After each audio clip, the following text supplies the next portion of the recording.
So yeah, I want to talk about transabled people, people who identify as disabled. For example, there's a woman out there who identified as being blind when she wasn't. And she went as far as pouring like bleach in her eyes to become blind. I laid down on the sofa and he sat next to me, dropped 2 drops into each eye. And there's another person out there who identified as being an amputee and basically caused harm to his leg enough to where it had to be, surgically removed. Did my knee with my feces, 120 cc's under my kneecap, just liquefy it and pump it in. I've cut myself with razor blades. I've drove nails in the bone. My brain would just say, get a 16-penny nail and a hammer and drive it in the bone, and I just drive it in the bone. So basically, essentially, it's like you identify someone with a disability when you don't have one.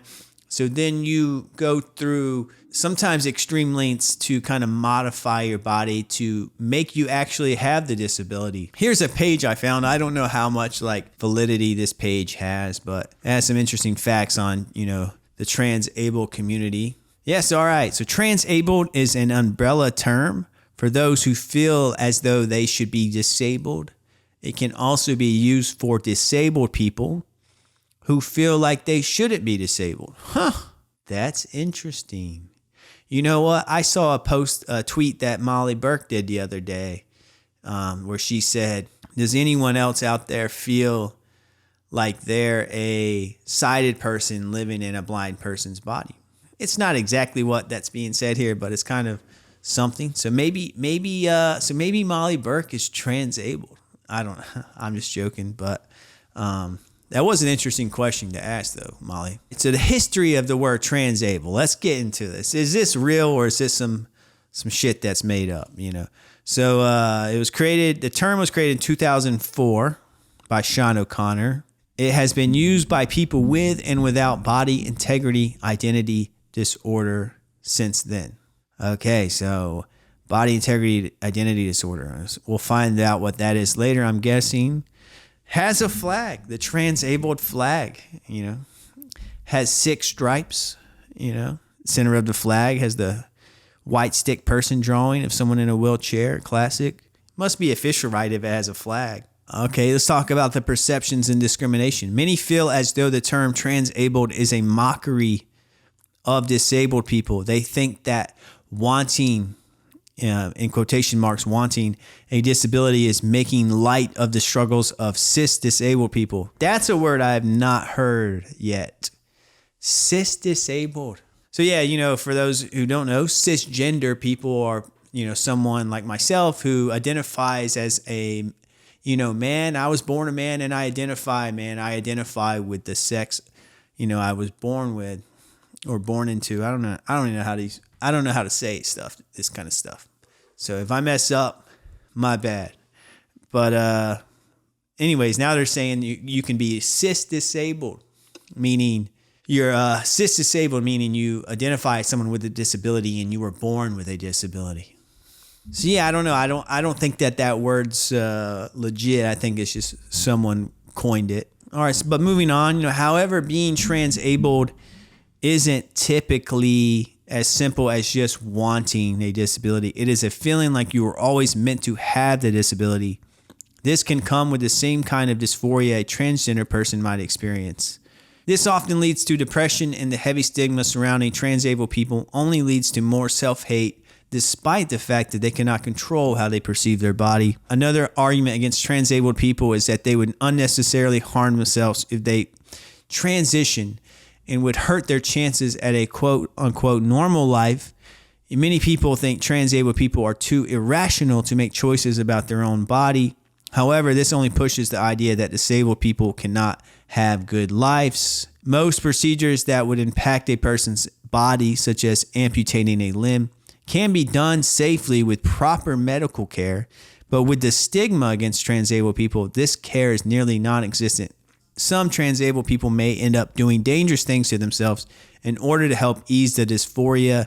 Transgender people often want to remove healthy body parts too, but since being transgender is more socially acceptable, it is deemed normal for them. There are plenty of transabled people who do not identify with a physical disability either. For example, identifying with a mental disorder with no physical effects. And there are many who have no desire to transition. Okay, I'm going to keep this going. There's one last part here I want to cover. It says Body Integrity Identity Disorder, or BIID, or BID, is a mental disorder defined by someone feeling as though they should have a disability. Some people with Body Integrity Identity Disorder identify as transabled while others don't. Some people who identify as transabled have Body Integrity Identity Disorder while others don't. That seems very confusing and unnecessary description, which is very common for today's, language around things. But yeah, I don't know. It's like whoever wrote this is obviously pro transabled people being able to have medical procedures. So like, for example, if someone wanted to amputate, a limb, they should be able to do it safely.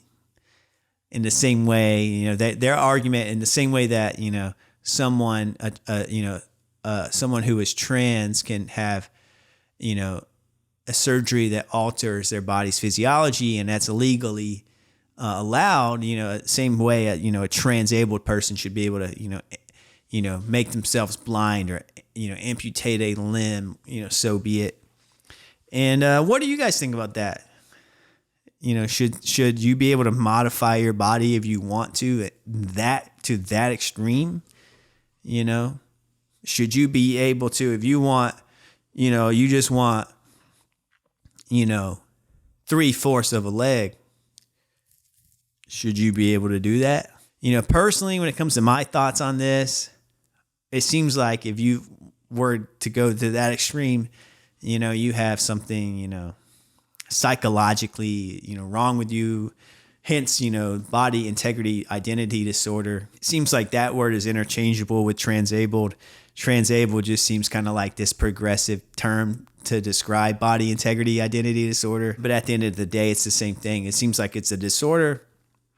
It's a dysphoria, as they say, and should be treated as such. I don't think we should just let someone who has an irrational idea of cutting their leg off just do it because it's going to make them psychologically feel better. Especially if, it gets even more complicated because it's like, let's say a transabled person has a surgery done that makes them disabled. Can they claim disability if it's self-inflicted? I don't know. That kind of, these kind of questions are going to be asked. But I think honestly, I don't think this is that big of a deal. And what I mean by that is I don't think this is like a big problem. I don't think that there's that many, and maybe I'm wrong. I don't feel like there's that many transabled people out there. I think that, the whole trans issue, in politics that's happening right now, I think that's what's fueling this.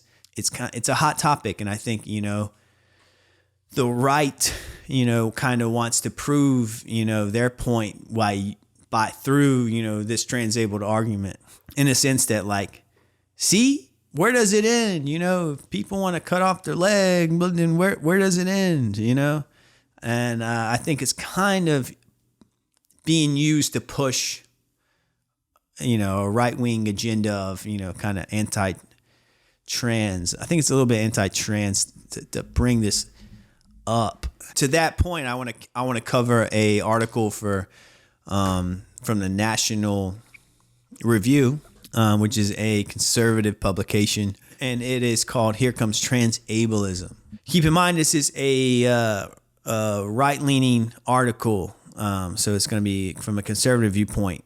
Some people may think that transgenderism is the end of the road for the radical individual recreationism. Wow, you see some big words here. Once surgically altering people who feel they are the different sex than they were.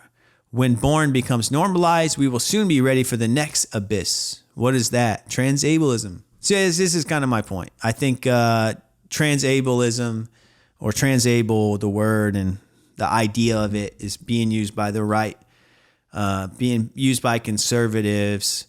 By the way, I politically am center. I'm moderate. So I'm not biased here. And I try to be unbiased as a host. Shocker to some out there. They may be like, Lance isn't, super left or whatever. But, I'm in the center, and that's about as far as I will describe my political leanings because I don't want to be annoying. Transableism is a relatively new term for what is known as body integrity identity disorder. The point of changing the identifier from a psychiatric condition to an advocacy term is to harness the stunning cultural power of gender ideology to the cause of allowing doctors to treat BIID patients by amputating healthy limbs, snipping spinal cords, or destroying eyesight. There have already been cases of rogue doctors disabling BIID patients and bioethicists advocating such actions, but now the idea is beginning to break into the popular media. Canada's National Post just published a story on the coming trend, becoming disabled by choice, not chance. Okay, I'm gonna skip through some parts of this. Cutting off healthy body parts not involved with sex is the next logical step after transgenderism. This is that classic slippery slope kind of argument. Well, you start here, then what's next, and where does it end? So this article, basically saying once transgenderism is normalized, then the next step is transableism, basically trying to scare everyone into thinking that this is where society's going. And it says, transgender activists are not buying it so far. It says, this has been met with great resistance in both the disability activist community and in transgender circles. And it says, they tend to see transabled people as dishonest people who try to steal resources from the community, people who would be disrespected by denying or fetishizing or romanticizing disability reality. Sabero says, adding people in both transgender and disabled circles tend to make judgmental or prejudicial statements about transabled people. Barrow, who's the author of that article on Canada's National Post, says, he himself is disabled and transgender. He believes the transgender community distances itself because it has worked very hard to I don't even know. Fuck, I can't even say that word. What's known as gender dysphoria and sought its removal from the Diagnostic and Statistical Manual, blah, blah, blah. The author of this article for National Review, he goes on to say, sorry, I don't see the difference in principle. If reality can be defined by one subjective inner state instead of objective biological reality, why permit one transition and not the other? Indeed, the only distinction I perceive between the two is that gender ideology is backed by the LGBT political juggernaut, and transableism is not. But give it time. Once transgenderism becomes just another lifestyle, transableism won't be far behind. But yeah, it's interesting stuff. It's I guess I'm trying to just get people thinking about this.